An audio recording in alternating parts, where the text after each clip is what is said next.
It is Friday, October 24th. Let's talk PlayStation. Welcome back, everyone, to another Katamari episode of LTPS. As always, let's begin with our PS Plus reminder. The October PS Plus monthly games are still live on PSN. Make sure you claim those before they go away. Also, PS Plus Extra and Premium, the October lineup is now live on PSN as well, which we do have a small update for Tomb Raider Anniversary, so that is showing up on probably next month's lineup, because on PSN, the game is now showing a November 18th release date, so it was changed shortly after last week's episode, so that would imply that the game is just going to show up for November instead of this month, which that is a good segue though, because we do have our reminder for games that will leave the catalog on November 18th. So now showing up on the last chance to play section, we have Alternate Jake Hunter, Daedalus: The Awakening of Golden Jazz. That is a very wordy title.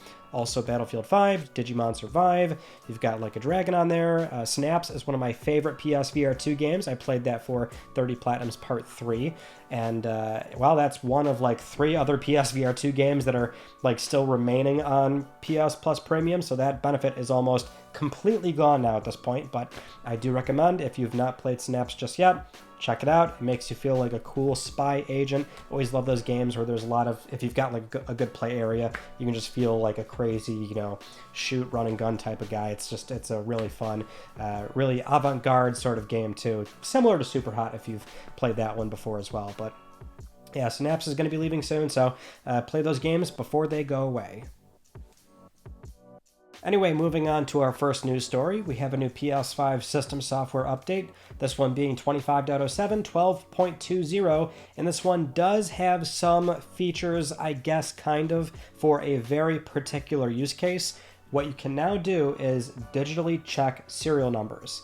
So in system settings, you can check your console serial number or the DualSense serial number as well. You can do it on the screen instead of having to manually check behind the console or something. So it's certainly more convenient. There's not many times where you're going to do that. I mean, really in context, you would be doing that with PlayStation support for maybe a warranty claim or service repair. That's usually a pain, right? So it's not exactly a great feature, but hey, it's handy, it's there, and there is also a new update for DualSense Edge controllers as well to improve stability, and our 2 favorite line items, we cannot forget these, improving the messages and usability on some screens, and improving system software performance and stability. I will say, the last few firmware updates for PS5, not a whole lot going on, obviously. And you think, why are they not adding anything new or meaningful or making major changes to the firmware? But then you sort of have to remember, oh wait, we've been discussing a lot of PlayStation 6 rumors. We are about 2 years away from that new console. And this is around the time where, PS5 is definitely matured. It's on the back half of its life cycle. So they're winding down what I would assume is major overhauls or features to PlayStation 5. Also, you got to consider that the software team is probably full steam ahead on what will be the new user interface for PlayStation 6. In other software update news, we now have more games supporting PS5's low power mode, or the power saver mode. That is Days Gone Remastered, Death Stranding 1, and Death Stranding 2. So actually 2 other games that we did not hear about from the PS blog initially. But there you go. I mean, you do have to think that maybe this would be, I don't know if it's a hard mandate, but I think Sony is probably very much encouraging all their first-party teams and any sort of second-party studios with recent releases like Kojima Productions, obviously, but sort of encouraging them to support this power saver mode. And ideally, you'd think they'd want every single game that they've released on PS5 so far to have this mode, because in theory, we are still expecting that this is going to facilitate rich, reliable compatibility on a local play handheld whenever Sony ships that in 2027, possibly 2028. Moving on to a big problem that happened this past Monday where Amazon Web Services went down, and that also means there were some problems with all of the clients that use AWS, including Sony and PlayStation Network. So PSN wasn't entirely down. I know for some they were running into issues like loading the store or game base. It was one of those weird things where there was a disruption of service, not necessarily PSN being straight up down, but there was some issues that were being reported. So it was AWS that was the problem there. They were down for like almost a whole day, I guess, which then permeated into to other game services, other websites, other online services in general, because AWS does power a lot of different services. So that's what happened there. PSN, I know, was totally fine by Monday night, Tuesday morning, somewhere around there. So, not common, obviously, but when AWS does go down, or any sort of major provider, there is a lot of outcry and people being upset that they lost their service. Next up, the PlayStation Store on PS5 has rolled out another new feature, this one being the lowest sales price for a game, which now shows up on every game page underneath the 5-star rating. A lot of you probably already saw this, but it is indeed a new thing. And, I would say this is handy, but that window is really short, so you're really not getting much from that because there's not many situations where a game is going on sale multiple times within a month. So you're really only deciding right then and there if the game left a sale recently. So it's like, oh, I shouldn't buy it now or something. I don't know. I mean, there's websites that scrape PSN data so you can see lifetime sales for a game and see truly what the lowest price was. So it would be great if that was the window that we have directly on the console. That's not the case. So I'm not sure how useful this really is. Some people mention that this is probably Sony just being compliant with the EU price indication directive, which I think that went into effect a few years ago. I'm not sure why it's only showing up now for them being compliant, if that is the case. And there was clearly a downstream effect of it showing up on every storefront, every region. So I don't know. I mean, it's kind of useful, but also not really. I will add, though, between this, the written reviews on PS.com, also the automated refunds, they're going in the right direction. These things still could be way better than how they've been deployed so far, but the PS Store has been, for the most part, the same for the last 10-something years. It's good to see them finally making some genuine improvements, whether they're forced to or not. Let's move on to some PlayStation Studio news, beginning with Ghost of Yotei and the possibility for DLC, much like we saw with Tsushima. So, recently speaking with Game Informer, we have Sucker Punch's Jason Cannell talking about this very topic and saying that if people do want to hear more about Atsu's story, that's something they'll consider. Quote, "Certainly, we love Atsu, and we think it's a great character. And just like with Jin, if there's room to improve it or to bring some new elements to life or clarity for the narrative's sake, and it falls within what is best for Sucker Punch, then we'll certainly take a hard look at that for sure." I would think that it is within their best interest because, much like we saw with Tsushima, that is additional content that they sold. So, it seems like Atsu as a character has been really well liked. In some cases, I keep seeing people say that they enjoyed her story more than Jin. I still cannot wait to play the game myself and learn a little bit more about where the storyline really goes. But, you got to figure with a lot of PS studios and their continued support for their single-player experiences, almost all of them have been getting a tremendous amount of post-launch support. So I would actually be surprised at this point if we do not see DLC for Yotei. I guess that remains to be seen, but, if it's on the roadmap, then, yeah, you could probably expect it within the next year or so. Moving on to Helldivers 2 developer Arrowhead Studios, where recently a new job posting was spotted on their site by Tech for Gamers, and this one does openly confirm their new IP is ramping up development. So they're looking for a senior system designer, and the job posting does say you'll be working on the new IP, where they call it a co-op action game, and prospective hires will be there from the beginning to help build it. Now, we did hear from Arrowhead not too long ago that based on the meteoric success from Helldivers 2 and their relationship with Sony, that was able to afford them the opportunity to go off and do a new game that is completely self-funded and self-published. And that is something that they want to do. They, of course, still have an obligation and they want to maintain Helldivers 2 for as long as they conceivably can. They're also pretty open about that as well. But it does seem apparent that they are going full steam ahead on that new IP. And it's the same thing I said before with that story previously. I think that's one of the great outcomes of sometimes these publishing agreements. Some studios might see the value in being acquired. Who knows if that conversation even happened? There's really not any pressure for SIE to do that, considering they have Helldivers 2 to maintain anyway. But sometimes it doesn't have to go down that route. Very few independent teams can be able to try and self-fund and self-publish within what is a very difficult climate. So I think it's actually cool that they're able to do that this time around because of Helldivers 2. So I think there will be a lot of eyes on their next game, which will be years and years away, of course.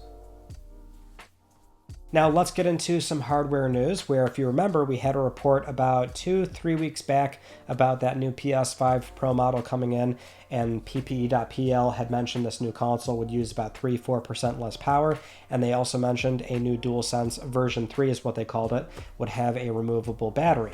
Well, now we have a new teardown of that console from, once again, Austin Evans over on their channel, and so the consoles, we can say they do look identical, so he compares CFI 21, or 7121, excuse me, the new model versus the previous one.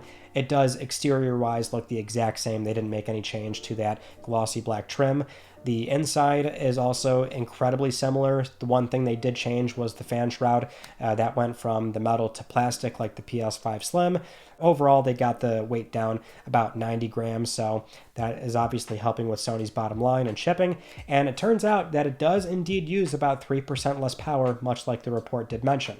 Now, Austin also looked at the controller, which that has a new model number as well. It looks very similar. There are some changes to the interior. There is a different battery, different connectors, a few different parts from different manufacturers.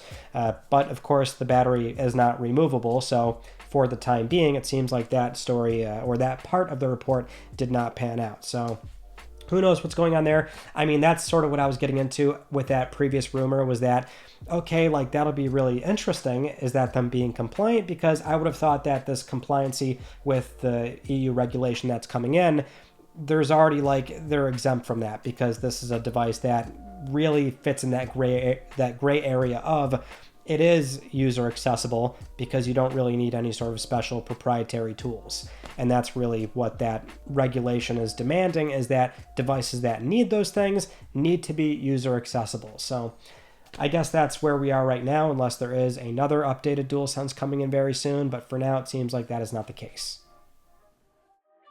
Now, what we can say, however, is that we initially had some reports coming in from the US where the digital edition console that showed up on PS Direct, that's the new 825 one, where it's less storage and has the middle matte finish on the trim. Well, now that's extending to the disc consoles as well, so seems like there's some reports coming in very recently that orders from PlayStation Direct for a disc console 1 terabyte is the new updated CFI 2115 model, and that will have the middle portion being a not glossy black, but the matte finish. So that's just something to consider if you're in the market for another PS5 or your first PlayStation 5. I know that is something where, for a lot of folks, they see that as an improvement. I find like I'm one of the few people that really enjoys the glossy black plastic. I just make sure to baby it so you don't get all those crazy micro scratches. But I tend to like the sort of piano looking finish. But if you do want the matte finish, then we are now having more consoles, both digital and disc, circulating and being shipped from within the US rather, from PlayStation.com. I would imagine these consoles are also showing up at retail as well. Now, getting into some sales data, we have the September 2025 Circana charts coming in, which Circana tracks video game sales data here in the US, and we did get one really cool factoid, which is that PS5 has now surpassed PlayStation 3 in lifetime US sales. This comes courtesy of Matt Piscatella over on Blue Sky. So PS5 has indeed beat PS3 in the US, which for context, PS3's US sales were about 23 million something consoles. And we also found out in a follow-up post that PS5 is indeed still ahead of PS4 on a launch-align basis in the US by about 4.6%. Globally, it's still a tad behind, but it seems like PS5 has been doing just fine right now in the US. One other angle of it, too, that was spotted by many people from overall charts, this was the one from, I think, VG charts, which they're never entirely accurate, but PS5 was able to beat Nintendo Switch 2 global sales as well. Primarily, it was bolstered by PS5 doing so well in Europe, which has always been the case. But yeah, PS5 is still, for the most part, going strong. Of course, it did have some price increases go into effect, so we'll see how that does pan out for the console long term. But we could segue nicely into our next story here, which is also PlayStation Portal sales as well, because that too we learned from Circana. It's slightly down year over year, or actually I think it's like 9-something% down year over year. But we did also see that the attach rate for the Portal is really high in the US. It's about 5%, where it recently exceeded that, which, to give us a rough estimate, we know that it recently, well, consoles rather, passed PS3's lifetime sales. So that's a little over 23 million. So if we break that down, 5% of the install base, that means there's at the very minimum 1.15 million units sold in the US for PlayStation Portal, which I would say is a lot. I mean, a 5% attach rate for 23 million systems, to me that seems, I don't know if exceptionally high is the right word here, but Portal, I think for many people, you look at it when it was initially announced and you thought, okay, like, a very experimental device that not many people are going to buy. So, I look at 1.15 for just the US and I think that's impressive. And it shows that want and demand for very much a portable PlayStation, or a portable PlayStation experience. Now, dialing back to sales stuff, because again, we just mentioned PS5 does have that price increase in effect here in the US, but we do have Black Friday coming up very soon, and so we do have a report from Bill Bukun writing for Deal Labs on what to expect.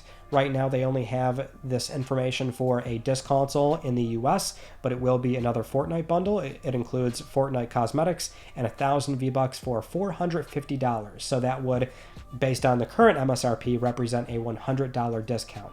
So not exactly a bad time to buy a PlayStation 5 and get it somewhat similar to what it used to cost last year. I mean, realistically, Black Friday last year, the console was down to $425, and I think right before that, regular disc consoles, no bundle, was like $375, which was insane for a new console. But things are changing very rapidly, so now the new deal here is $450 for a disc console with some Fortnite stuff, and that will probably extend for most of the holiday season when Sony finally does confirm this stuff.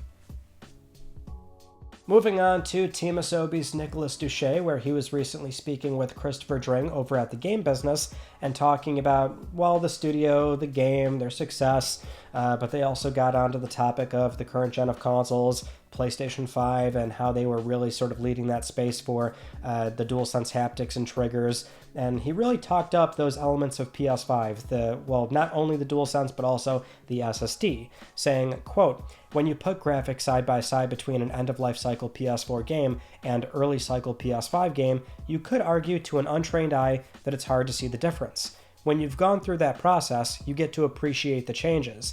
There are some leaps, but they're maybe less obvious than when we went to HD graphics. That's something you can just stare at the screen for a few seconds and understand. With the controller, you have to get it in your hands and get a feel for it. But I do think the PS5, between the DualSense and the SSD, really brought something special. With the SSD, I'm thinking of things like the Souls games, where you die a lot, and when you die, you used to have to wait a long time before you get a second try. With the SSD, that becomes really, really fast. So in terms of just the pleasure of play, that's really increased."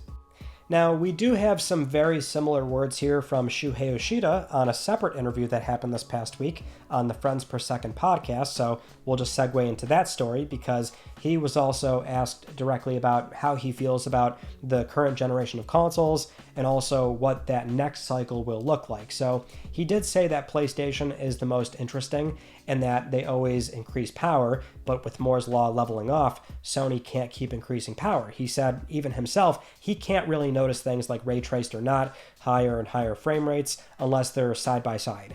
He also talked about the new CEOs, Hideaki Nishino and Herman Hulst, how they're younger than the previous generation of management for PlayStation, so they can maybe do something potentially disruptive.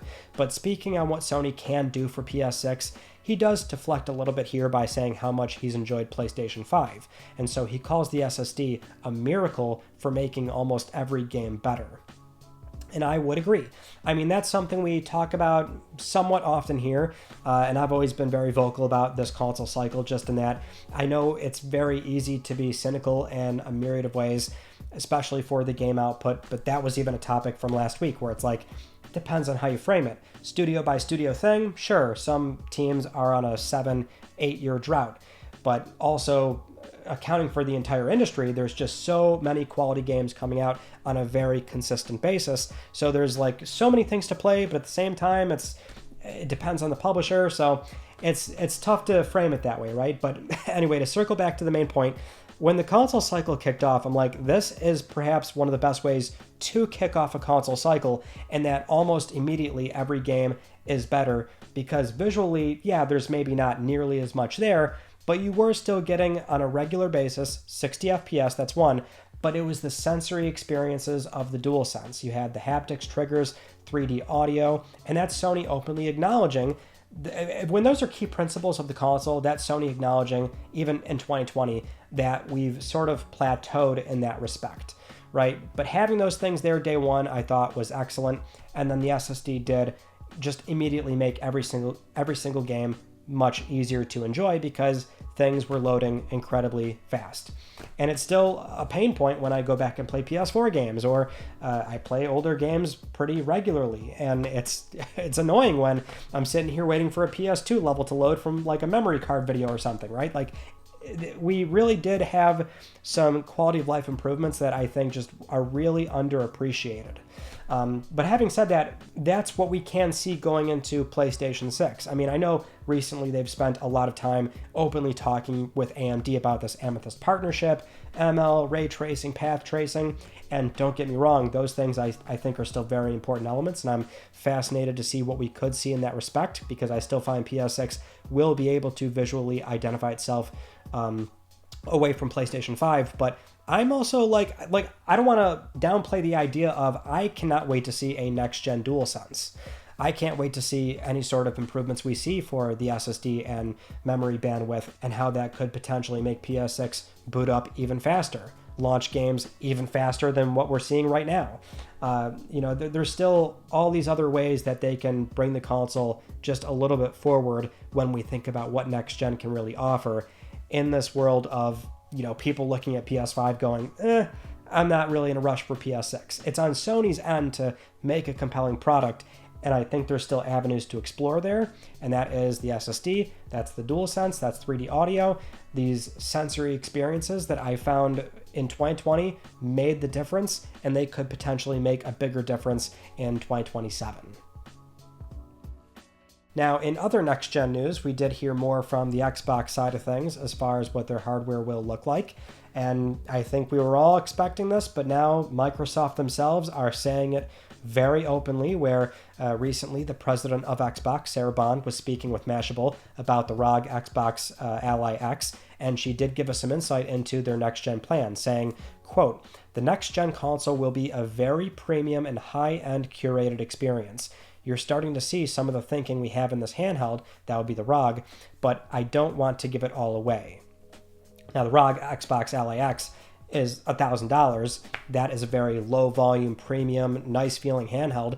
That thing has been out for a little bit now. People seem to really enjoy it, and it's arguably, for many, the best handheld PC available right now. Kind of what you expect if you're dropping $1,000 on that thing. And so now you have Sarah Bond right there saying, see this thing? That's kind of what we're going for. So a high-end box. There was one tweet from Kepler L2, the person that's been privy to the AMD hardware roadmap, just guessing that, PlayStation 6 might be a $600 console, whereas this new Xbox could be in the neighborhood of $1,200, because we already have rumored specs, and that thing is going to punch well above the weight of what we're hearing for PlayStation 6. These two companies are going down very different paths, but that's the thing. I mean, they have to. This is what we were getting at before when we initially had these rumors, and then Sarah Bond also openly saying other storefronts without boundaries. You can install other storefronts on this theoretical console. It's like, well, that really upends the console model. You're supposed to subsidize the box. If you can't do that, then it sounds like you're really leaning into this market of like, whatever, we're not going to chase install base anymore. Just a high-end premium box that we will most certainly make money on with every console sold, because they kind of have to do that.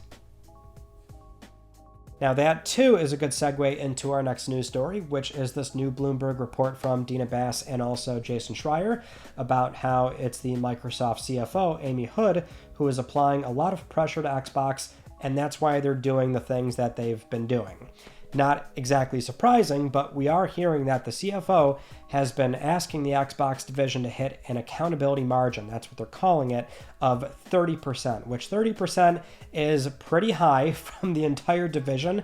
A lot of people have been now spitting out numbers as far as what's the industry norm. PlayStation is like, I think 10-something%. Others, it's upward of 15 to 20%. I mean, obviously certain studios, I know Epic can see a higher return on things like Fortnite. If you're a Rockstar with Grand Theft Auto, you're seeing much higher margins there. But generally speaking, 30% is high for that entire division. And so it's pretty unrealistic, but it's also based on the investment that Microsoft has been giving the Xbox division, because that's the timeline we have, right? I mean, we've seen this all happen actually in a very public way because of all the lawsuits and the filings from the CMA, and then the ABK deal with the antitrust thing that went over here, and then Apple versus Epic. So we actually had so much stuff come out about this in a very transparent way, from emails and chat logs with senior Xbox leadership. But this is sort of what we were getting at back in, what was it, late 2023 to where we are now. In that a lot of the Xbox leadership did very much still want to be on this path of the traditional console business. Because that's the other big change to where we are now, is that not only did we have layoffs on the Xbox side, studio closures, canceling games, but they're shipping games on competing platforms. That was one of the first things I said when all this stuff really started to happen, was that I don't think Xbox leadership actually wants to do that. I think it is Microsoft corporate now demanding some returns from this division, which has historically been struggling, and it's getting worse and worse and worse. So I mean, it's the Xbox story.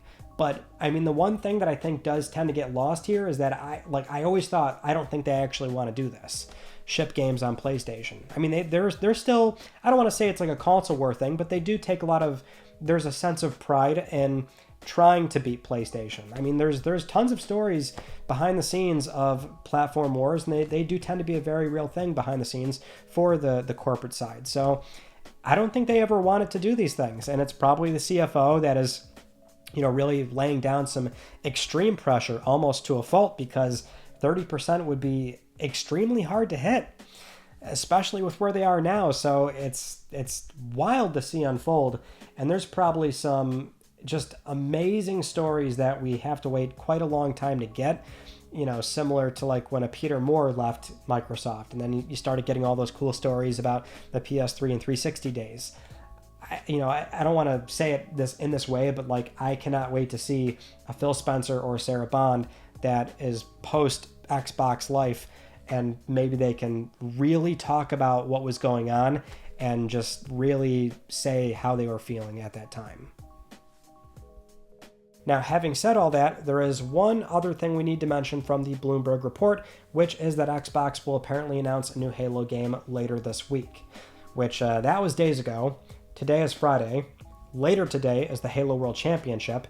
There's been rumors, so not hard to piece together what's going on. So what I can say is that you should stay tuned to this channel later today. We'll have a video covering the announcement when it does officially end up appearing. Now, going into some Xbox Game Studios news, we have a rumor here from Nate the Hate about Starfield on PlayStation 5. Just a small update here, and that based on what Nate is hearing, somebody asked about if Starfield is coming to PS5 this year, or rather if there's anything for the announcement of that game this year, and Nate simply responded saying that the announcement will be in 2026 unless plans change. So it seems like potentially for that game, there still needs to be some time before they're ready to make a formal announcement for it shipping on PlayStation 5. Now, one other thing I can rant about real quick is that for The Outer Worlds 2, which is coming out very soon, the review embargo lifted for that game. It seems like it reviewed very well. Seems like it's a nice, solid, actually great game.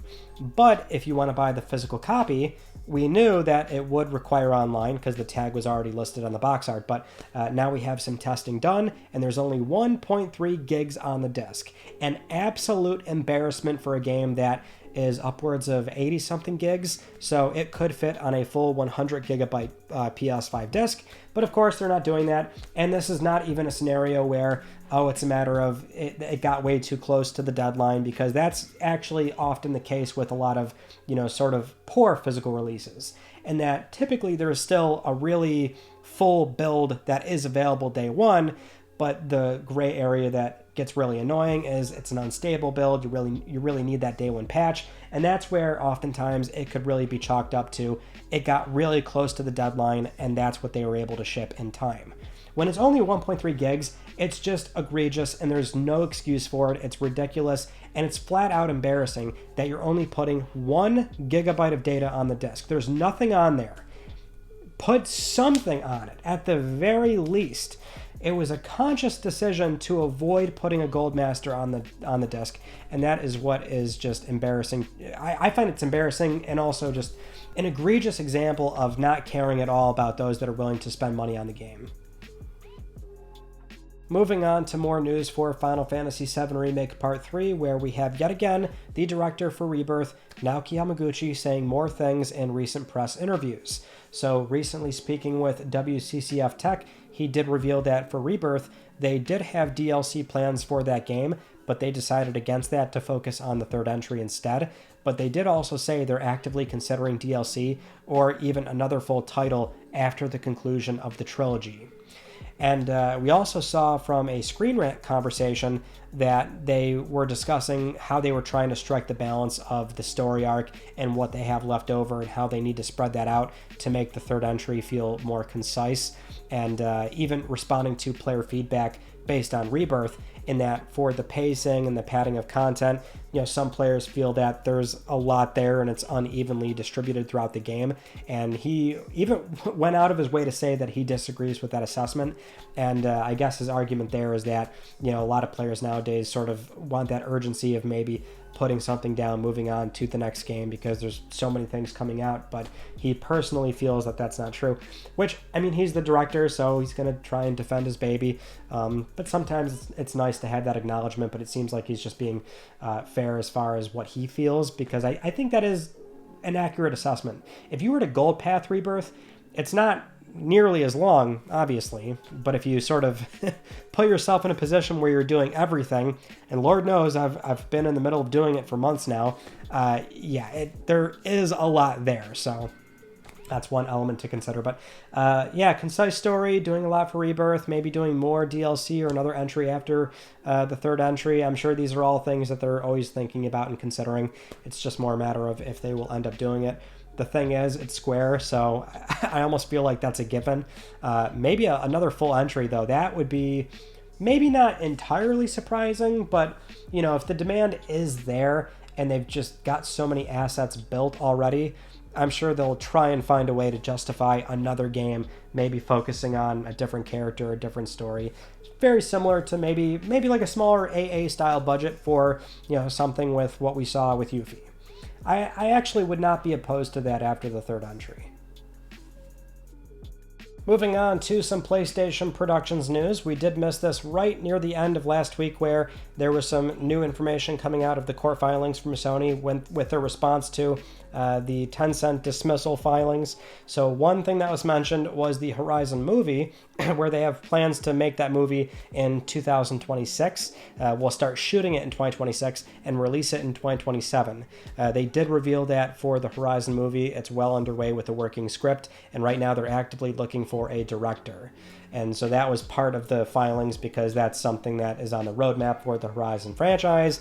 The argument that they're making is that the Light of Mataram game is going to sort of get in the way of damaging the appeal of the franchise and the prospective commercial success of that movie. So that's part of why it was revealed in that filing, but still cool to hear. The thing is, it's similar to what I said for like the God of War TV series, in that I would prefer that to be a big budget movie. So I was very happy with the announcement of the Horizon movie, and that's what I want from a franchise like that. Larger than life, giant robots and everything. Like I wish they could give it like a James Cameron budget and just really go all in, because clearly CG is going to play a big role in this movie. So you would want it to not be a compromise, and for the CG to be poor. you want it to be really good for what they're going to try and display on screen with this, but it seems like they are full steam ahead to have this thing be shot and then released by 2027. Now, with all that said, it is time for Let's Talk Plus, the weekly Let's Talk PlayStation giveaway, where one of you can win a $10 PSN code. I would like to congratulate this viewer right here. I'll be contacting you very soon via email or X, and if you would like to win a $10 PSN code, it is so simple. Follow the link down below or scan the QR code, enter the Gleam giveaway, and supporting this channel a number of ways can gain you an entry, and I'll announce the winner next week, because I'm trying to help pay for your games. Those are all the stories from this past week that I wanted to talk about with you all, and our Tuesday video was reminiscing about PlayStation 1 because it is the 30th anniversary still. You know, it's been ongoing with different regions, but I thought it would be really cool to sort of reenact a PS1 unboxing with the original box and console. It's in very rough shape, but we looked at that and also the original demo disc and the developer CD, which included all those famous PS1 tech demos. So it's also a great history lesson to go check that stuff out. But then, coming up later today, stay tuned for what we assume will be an announcement from the Halo World Championship, and then another upload on Tuesday as well, which I can confirm that will be me and Terrell reviewing the PS1 launch lineup. So we have a number of PS1 things that have been going on lately, just to be timely with that 30th anniversary. Took me a while to do the editing for these things, but that is the next entry in the launch game series. Me and Terrell playing all the PS1 games. That should be this coming Tuesday. And also Click R3 should be airing later tonight actually as well. So me and John are waiting for the Halo announcement to see if that does end up transpiring, and we'll be talking about that later tonight as well, probably around 9 p.m. Eastern time. So I think that wraps everything up. Thank you so much for watching. That concludes this week's episode of Let's Talk PlayStation. I'm Ryan Benecki. Thank you all so much for talking with me, and I will see you all next Friday.